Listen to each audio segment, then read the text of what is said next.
In 2 Corinthians 10, Paul references and actually even uses the word deconstruct in his description of how we respond to what we experience in the world.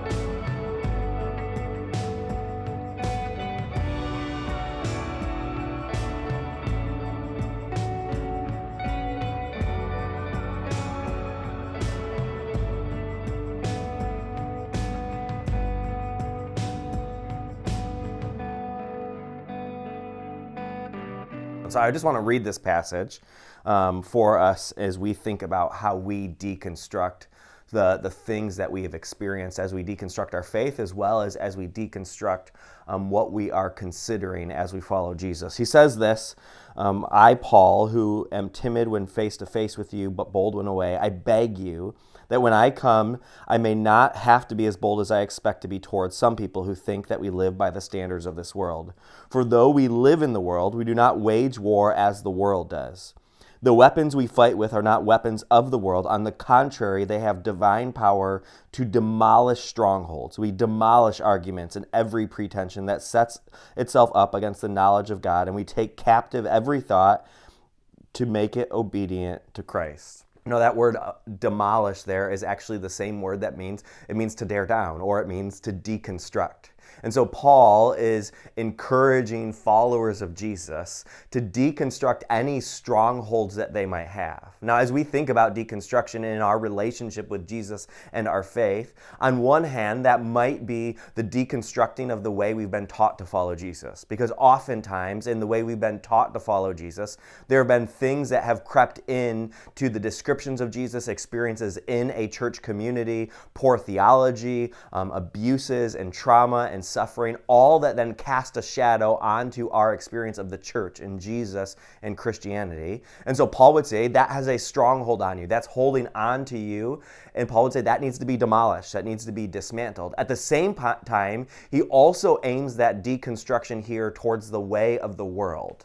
And so the way of the world here he's describing not as the globe, but as humanity. That there is a way of thinking, there's a way of living, a culture. And so Paul would say, don't only deconstruct the way you've been taught to follow Jesus, but he would actually encourage us to deconstruct the way of the world. Or another way you could say it, Paul here would encourage us to deconstruct our deconstruction. To not just assume that as we deconstruct our faith, that the path we are now heading on is good for us.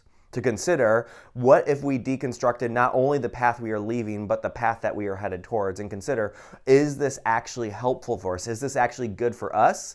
Is it actually good for humanity?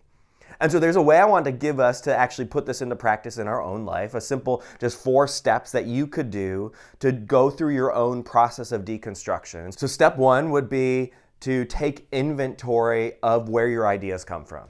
And so this is a simple thing to ask yourself, what are the sources of the ideas? Where is the way I think coming from? And so this is really just, you're not trying to even get to the idea at this point of just think, where do I get my information? What social media am I paying up the most attention to? Am I listening to podcasts, reading books? Or is there a certain set of friends that I'm talking to? And not just is it social media, but specifically, who do I follow on social media? Not do I listen to podcasts, but what podcasts? And so really try to narrow down, inventory where the sources of ideas come from. And if you're having trouble saying what's most influential, just answer that question by saying, all right, what gets the most time, attention, maybe even money in order for you to read, consume, listen to those ideas?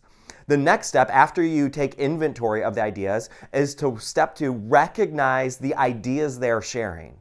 So think about your circle of friends. What are the ideas that are most often being shared in that group? Or think about the social media accounts that you're following and think about, all right, what are the things that I see them sharing the most often?